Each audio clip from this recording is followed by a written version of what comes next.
Cancer ఈ పేరు వింటేనే చాలామంది భయపడిపోతారు. కానీ ఒక రైతు మాత్రం ఆ ప్రాణాంతక వ్యాధినే కాదు, జీవితంలో వచ్చిన ప్రతి కష్టాన్ని ధైర్యంతో ఎదుర్కొని విజయం సాధించాడు. ఇప్పుడు ఆయన కథ వేల మందికి స్ఫూర్తిగా నిలుస్తోంది. కేరళలోని ఇడుక్కి జిల్లాకు చెందిన 60 ఏళ్ల రాజు దివాకరన్ 2019లో బ్లడ్ క్యాన్సర్ బారిన పడ్డారు. వైద్యులు వెంటనే చికిత్స ప్రారంభించారు. దాదాపు 5 ఏళ్ల పాటు చికిత్స కొనసాగింది. ఈ సమయంలో ఆయనకు 10 నుండి 12 కీమోథెరపీ సెషన్లు జరిగాయి. దాంతో శరీరం పూర్తిగా బలహీనపడింది.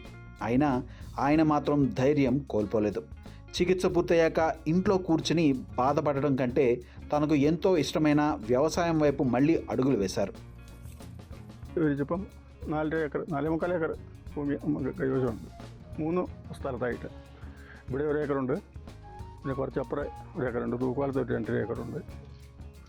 അങ്ങനെ ഈ കൃഷിയിലേക്ക് പൂർണ്ണമായി അങ്ങ് എത്തുക. ഈ ഒരു ഇടയ്ക്ക് ഒരു അസുഖബാധിതനായിരുന്നു എന്നൊക്കെ ഉണ്ട്, അതിനെങ്ങനെയാണ് നമ്മൾ മറികടന്നത്?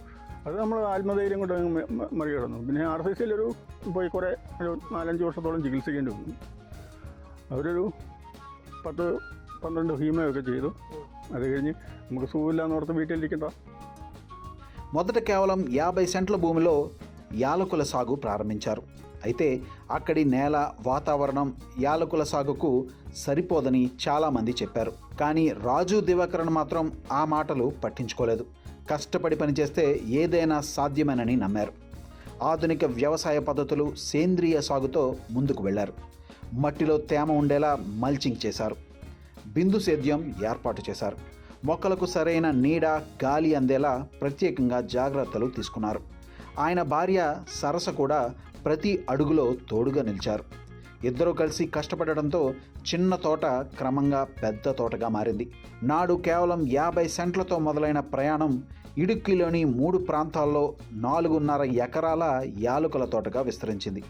ఇప్పుడు ప్రతి సీజన్లో మంచి దిగుబడి వస్తోంది. ఆ తోటే వారి కుటుంబానికి ప్రధాన ఆదాయ వనరుగా మారింది. నేను തൊഴിലാളികളുണ്ട്, അവരുമായിട്ട് വന്ന് രാവിലെ 8 മണിക്ക് അവർക്ക് എന്താ പണിയാണ് നമ്മൾ ഉദ്ദേശിക്കുന്നത് വെച്ചാൽ അത് അവരെ പറഞ്ഞ് ബോധ്യപ്പെടുത്തുന്നു.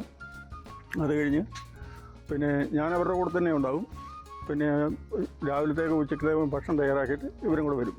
വന്ന് ഞങ്ങൾ 6 പേരും കൂടി എല്ലാ ജോലികളിലും അങ്ങനെ അവരോടൊപ്പം നിന്ന് എല്ലാം മേൽനോട്ടം വഹിക്കുകയും ചെയ്യുകയും ചെയ്ത് അങ്ങനെ മുന്നോട്ട് പോയിക്കൊണ്ടിരിക്കുന്നു.